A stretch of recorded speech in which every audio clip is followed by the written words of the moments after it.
কি আর ফিরে আসবে না কোনোদিন। আমরা যতই আফসোস যতই আমরা করি কিন্তু তার আর ফিরে পাবো না। তিনি আজ কবর মাঝে ঘুমায় গেছে। তা আমাদের সবাই তার জন্য অন্তর উজাড় করে দোয়া করবে, আল্লাহ রাব্বুল ইজ্জত জান্নাতুল ফেরদৌসের উচ্চ মাকাম দান করুক তাকে।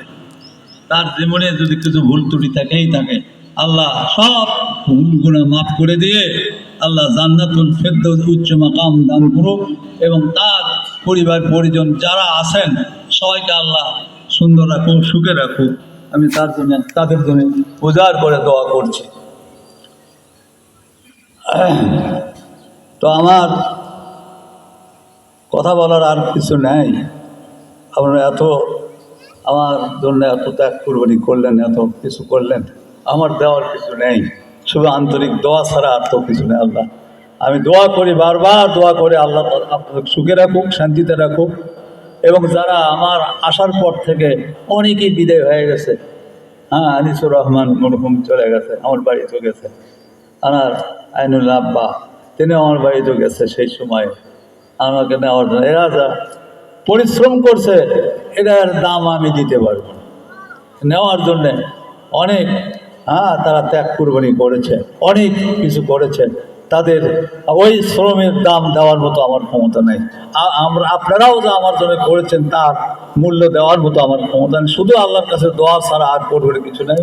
অন্তর উজাড় করে আল্লাহর কাছে দোয়া, যতদিন আল্লাহ বেঁচে রাখে ততদিন দোয়া করতেই থাকবে আল্লাহ যাতে আপনাকে জান্নাতুল ফেরদৌস উচ্চ মাকাম দান করে। হ্যাঁ, আমি সেই আহ্বান করে সুস্থ রাখুক, সুন্দর থাকুক, এলাকা সুন্দর থাকুক, সবাই সুখে থাকেন, এটাই আমার বড় কথা। তো আমি আয়াতে কারিমা তিলাওয়াত করেছি।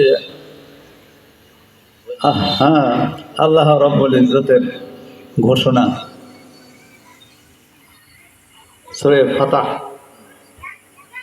রাসূলের এক সময় বিপর্যয়ের সময় ছিল, তাকে দুনিয়া থেকে মুছে ফেলে দেওয়ার জন্য মক্কা তার থাকাই হলো না।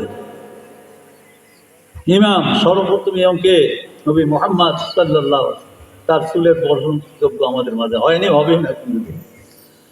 তো সেই ইমামের অনুকরণ করাই হলো আমাদের কাজ। আমরা কতটুকু করছি আল্লাহ ভালো জানে। যদি তার কিছু পরিমাণ যদি কিছু করতে পারি, আল্লাহ তারই করে আমাদের পার করে দিবে। তাছাড়া ইমামতি করে রসুলের কিছু হক আদায় করা আমাদের ক্ষমতা কারো নেই। তো আল্লাহ রাব্বুল ইজ্জত তাকে মনোনীত করেছেন রসুল হিসেবে, আর সেই মক্কাতে তার থাকা হলো না। তার বাড়ি